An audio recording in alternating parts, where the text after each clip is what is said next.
Hi, I'm Eric, and this is Adventures in Golf.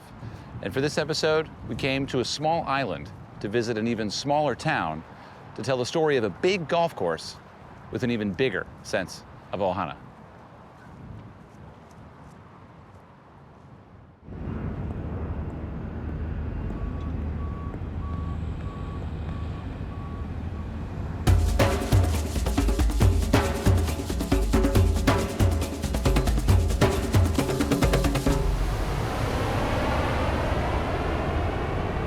Welcome aboard. The county confirms several active fires on the island, including a big blaze in Lahaina. Hurricane-force winds are fueling the fast-moving fire. The situation is nowhere near under control. 100 people are so far known to have lost their lives, making it the most deadly wildfire in America in the last century.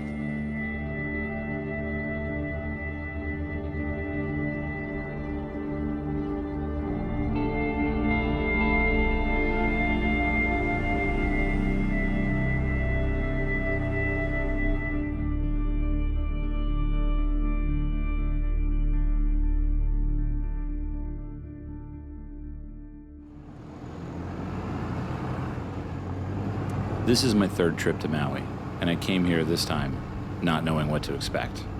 We've never covered something this sensitive. Usually when we land, we go straight to the golf course. But this time, we had somewhere more important to go. Someone special to meet. A local leader born and raised in Lahaina. A waterman. The kind of guy who's unafraid of taking the lead in a desperate situation in order to bring people together in search of a solution. I was told that we had to meet Archie. The reason why this fire happened, there was no water. That's the truth. We didn't have water because we're diverting all of our water. We're billing beyond our means. Today, Archie's tucked away high in the mountains, taking care of the most important thing to him and the people of the island, the water. They fought to get the water back running through this creek. This is Air Force vet Steve Sims. Steve fell in love with Hawaiian culture when he was stationed on Oahu, which is why he's been here for the last 2 months, aiding in the recovery. And as we get deeper into the mountain, Steve explains why our destination is so special. So up here is the Lo'i, which is the water-filled terraces that they use to grow taro or kalo, the foundational staple food of Hawaii as a whole. It's the only creek right now on Maui that runs from the mountains to the ocean. So they're fighting to get that in every other valley that you see. Right now they're stopped for various development type activities, plantation, agriculture. Archie will probably tell you a little bit more about it, but it's a pretty big deal.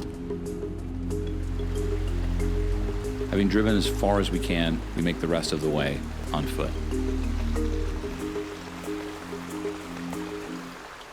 Every stream, every river is like a vein of the earth.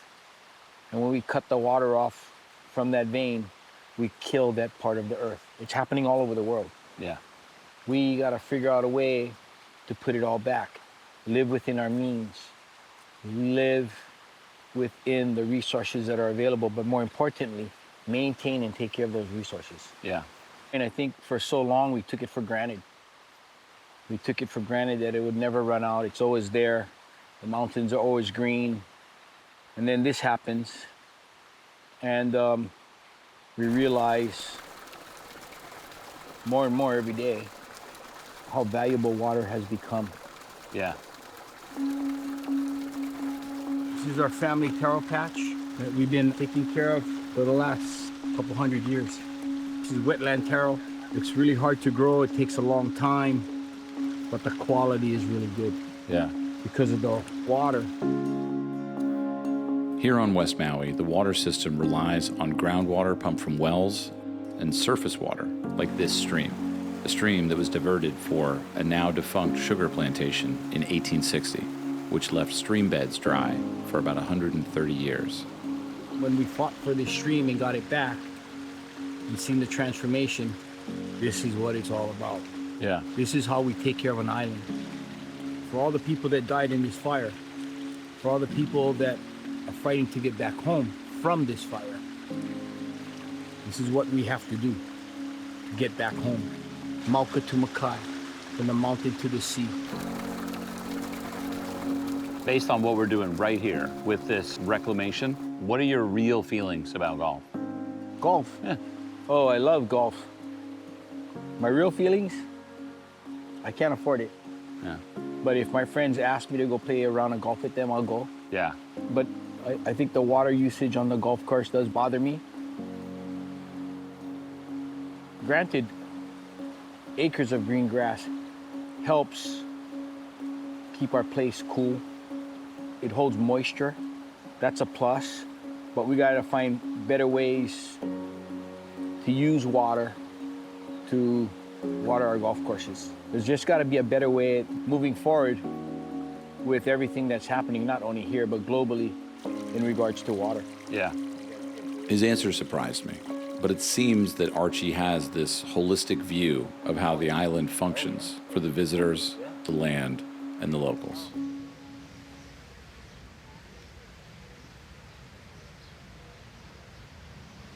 Some people say you need to be born here to be considered local. But next, we're meeting a man who's lived just 10 miles north of Lahaina for almost 50 years and has helped make golf in Kapalua what it is today. I look back on 1975 and I think about we were almost starting from scratch and building this little community here. And now, 50 years later, we're doing it again. This is Mark Rolfing, and many of you will recognize him from his over 35 years as a legendary television golf commentator. Here on this end of the island, all three of the major elements go in the same direction. You have to come out here with the right attitude. Hawaii has been my home for over 25 years now. And through those years, I've come to love Hawaii for the beauty of its land and sea and for the warmth of its people. But more than most, Mark's roots in Maui go back almost as far as Kapalua itself. It was really the beginning. It was the beginning of Kapalua. There were no condos here. There were no hotels here. There was nothing but the bay course. And the bay course is where Mark's life would forever be changed. This is the 18th green right over here of the bay course.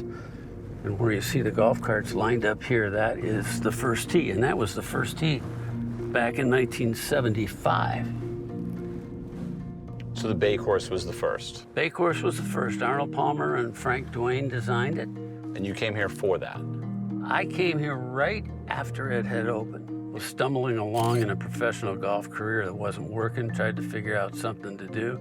So my first job here back real early in 1976 was working in this building right here, washing the golf carts.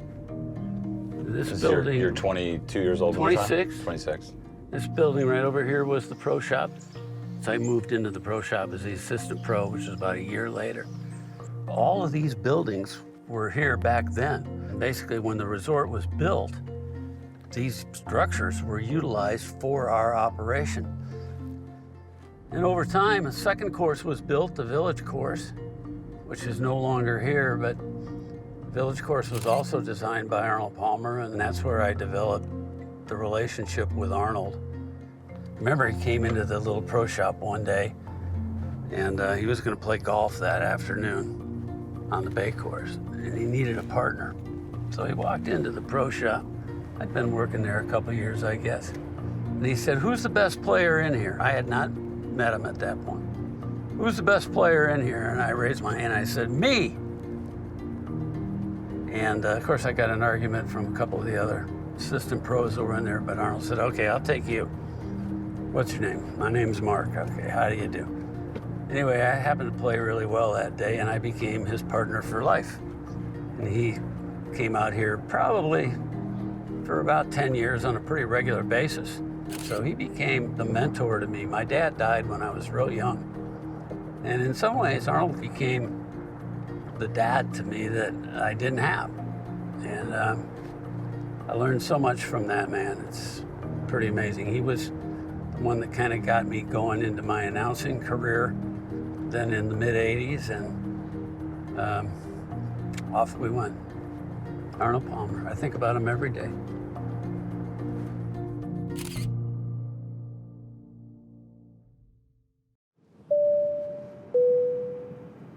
Hi, I'd like to take a second to say a very special thank you to United Airlines for allowing me to make this show across the world for the last 8 years. It has truly been an adventure. So please help United Airlines in the relief effort in Maui by visiting the link in the description below. Mahalo, and we'll see you next time. Let us welcome you to Kapalua. In Hawaiian, Kapalua means arms embracing the sea, and surely no sea has ever embraced a more spectacular piece of real estate. Kapalua is and was more than a golf course. It's also a resort hotel and a small village.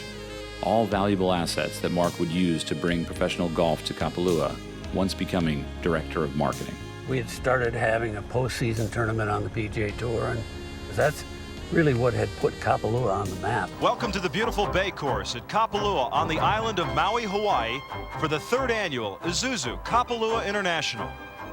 The Kapalua International, which Rolfing helped create and host for more than a decade, started in the mid-'80s. No matter how big this tournament gets or where we go, we're never going to forget you amateurs, because you've always been there for us and we're always going to be here for you.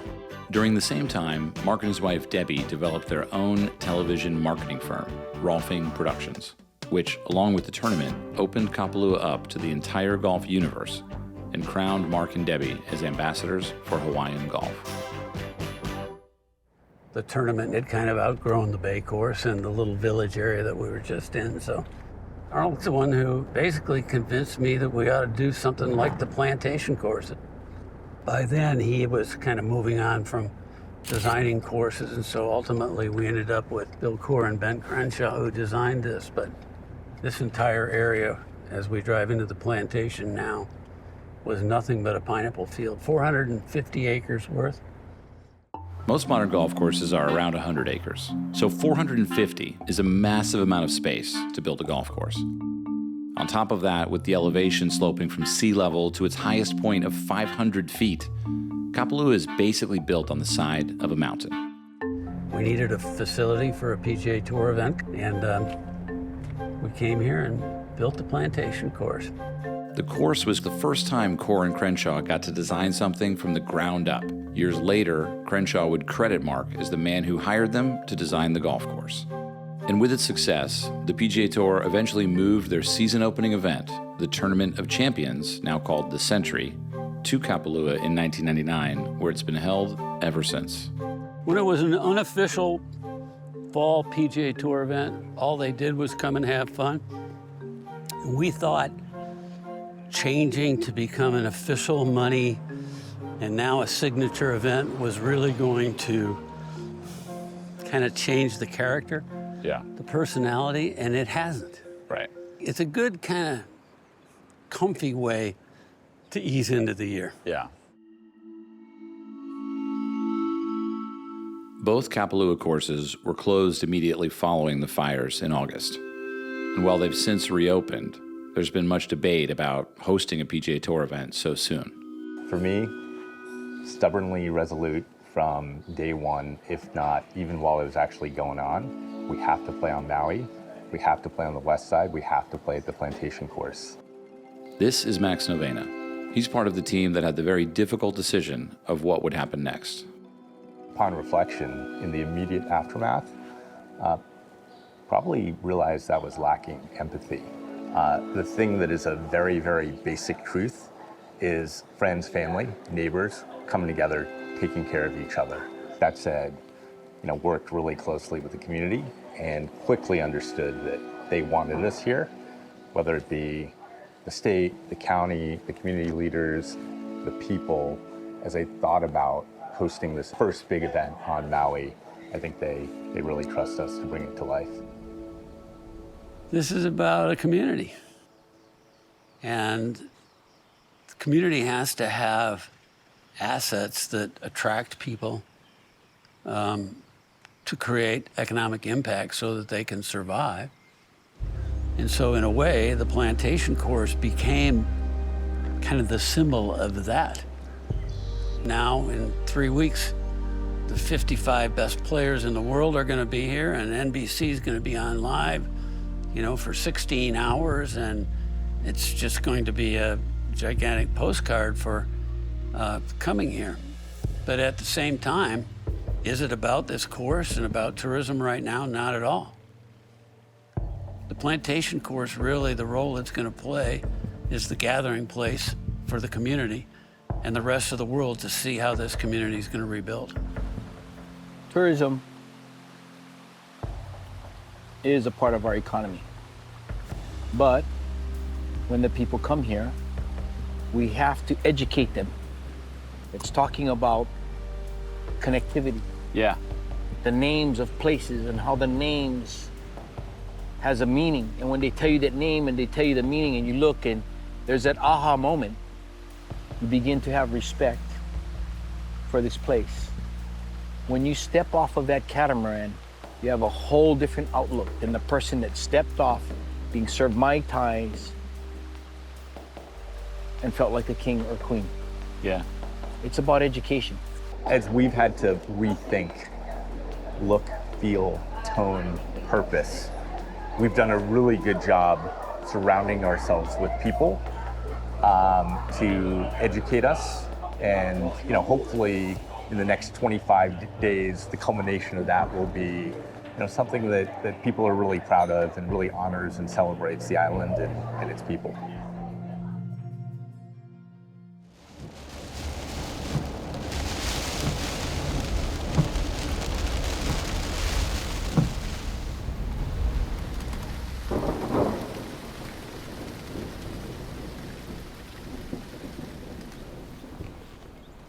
How you feeling? Great.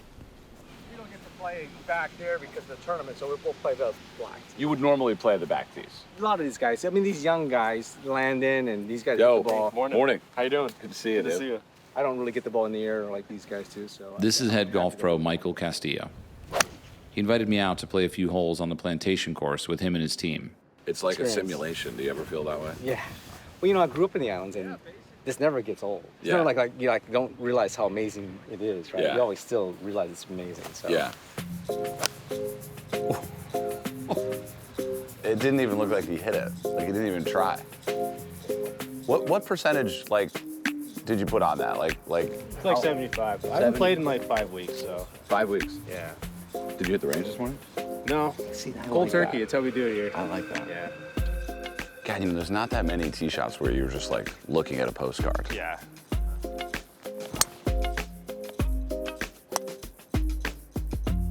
Is that in play? Yeah. Look at that. Yeah, the fairway's 75 yards across. Hard not to hard to miss one then.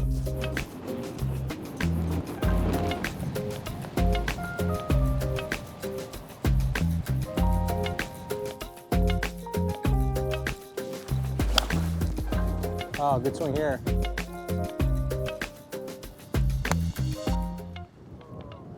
Tell me about this year for you. Crazy. Yeah, since August, it's been crazy. I literally got back on the island like a week ago. Okay. So I was like MIA for like 3 months. Yeah. I went back to California. That's where the in-laws live. But yeah, it's different, but we were the fortunate ones, right? Like it's just all material. Yeah. We didn't lose anybody, which is good. Who were you on the island with? Me, my wife, and our 2 dogs. So we had a place in line. So when do you think they'll make the trip back? As soon as we can rebuild, I think. Yeah. Yeah. So that's a big process. And that's the plan, basically. Yeah.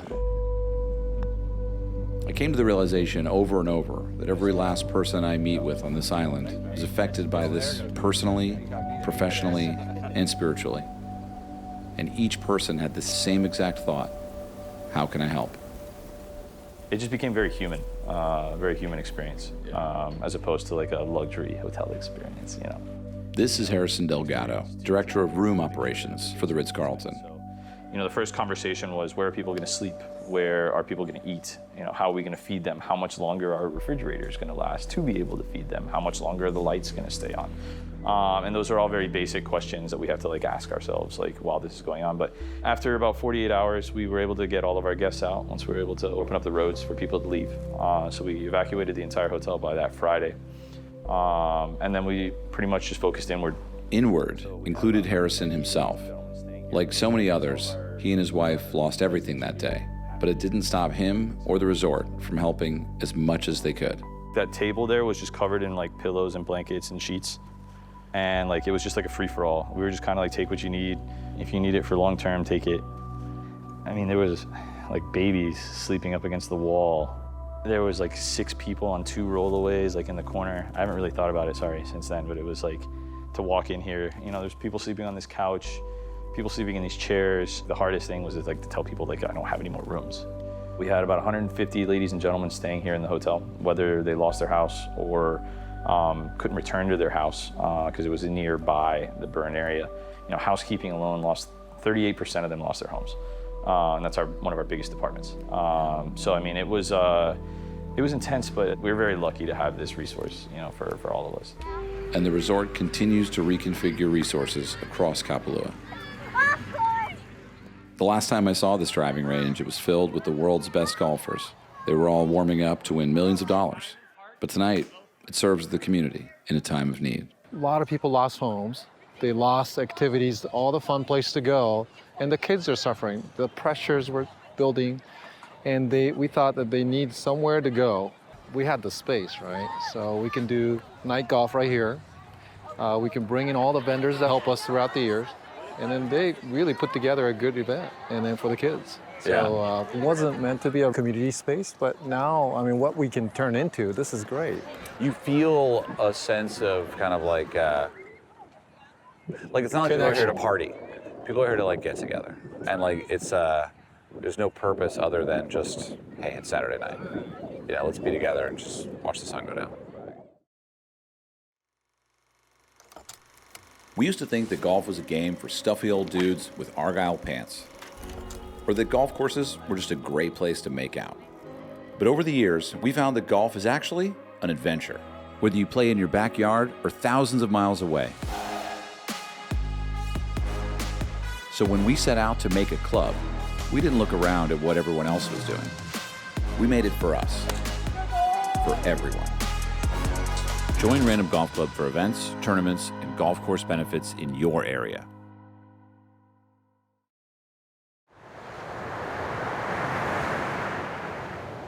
Hawaiians often say the word Ohana. In its simplest form, it means family.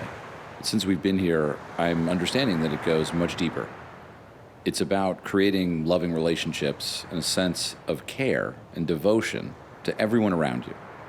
Hi. This is the Queen. Hey, Eric, nice to meet you. Hi, Tanada. This is Eric. He's the host of the show. Maybe one of the best examples of this Ohana can be seen at the Sacred Heart School, a private school relocated here to a small church which has been reconfigured into a makeshift school. It's just a 9-iron from Kapalua's Bay Course. The really important thing that continues to bind us together is our sense of Ohana, is our sense of family.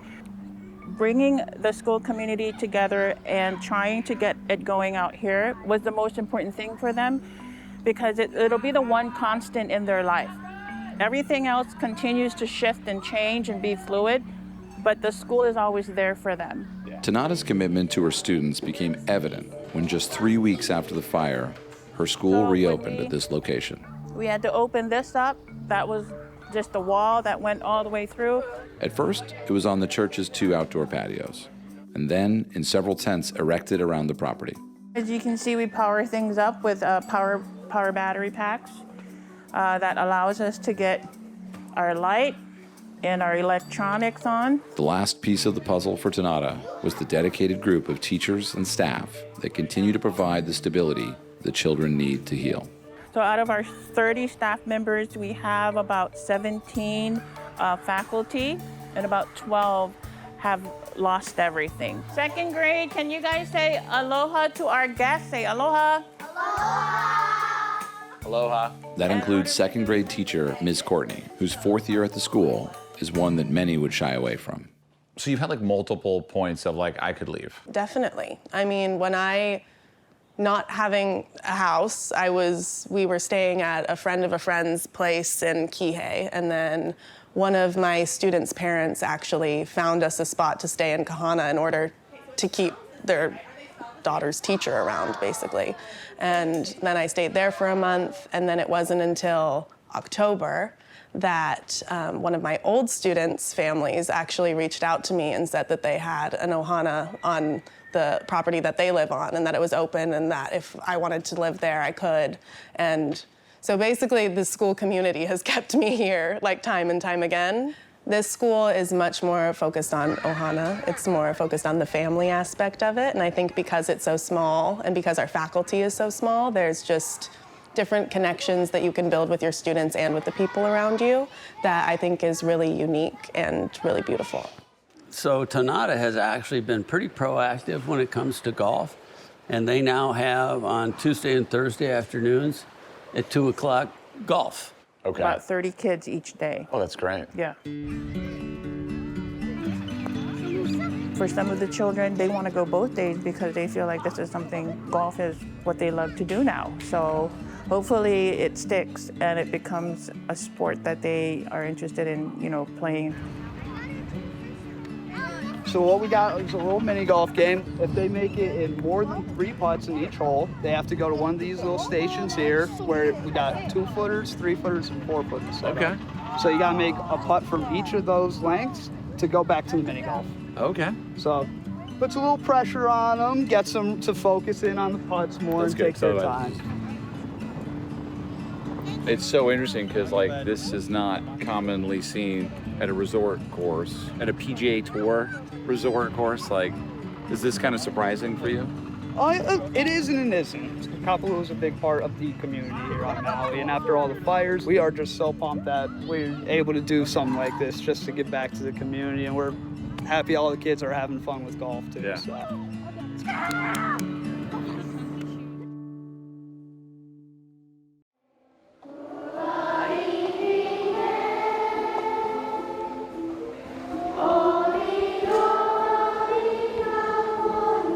Our final morning in Maui, I came to the Sacred Heart School for their morning service, which brings the students together to sing and listen to inspiring messages about hope and the love they all share for their community. I know you're familiar with cameras in here, videoing us. Boys and girls, we have a very special story to tell because of all the hard work that we put in to be here after the fire in Lahaina.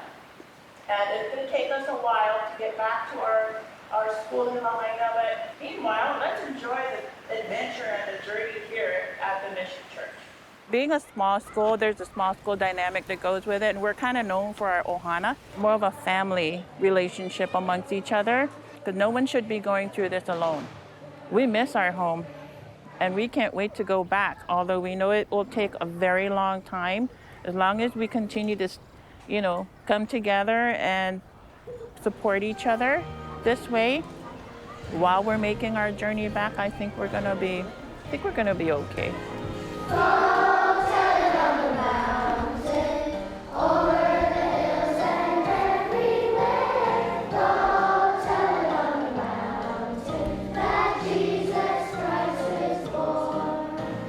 Ohana is about love for family. Just, I think, Hawaiians take it one step further. You get protected, just like a brother or sister would be protected. That's what Ohana is. That's what family is all about.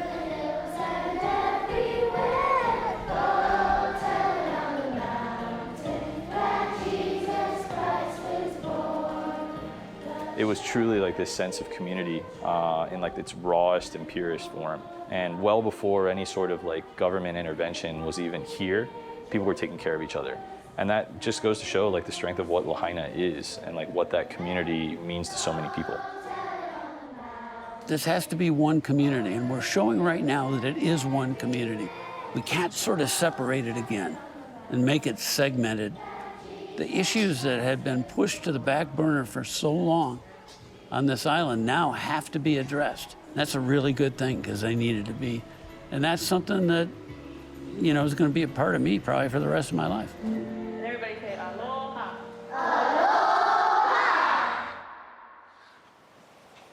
Were you guys like feeling that moment when she goes like, you know, we have a story to tell? Did that like get you at all? I don't know why, it just was like, I think because we've spent like, not just hours, but like years, like going to places with our cameras and not trying to leave with a tchotchke, but leave with their story. And it was almost like, you know, it's a very hard job to like communicate to a bunch of, you know, whatever, 6 to 12-year-olds. And like, she said it in a way that was like so positive. Do you know what I mean? Like, it was so like this is, it was essentially, she was saying this is good news. You know what I mean? She was essentially saying like, we have this strength now. And yeah.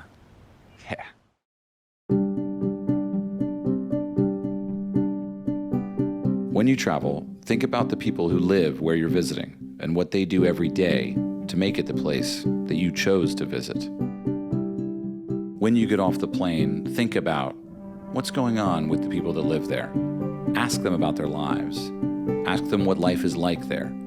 Ask them what they need. Ask them what they want. Ask them what inspires them. As we travel through life, I've realized that we are all part of one larger Ohana, infinitely interconnected such that without each other, we would have nowhere to go on our own adventures.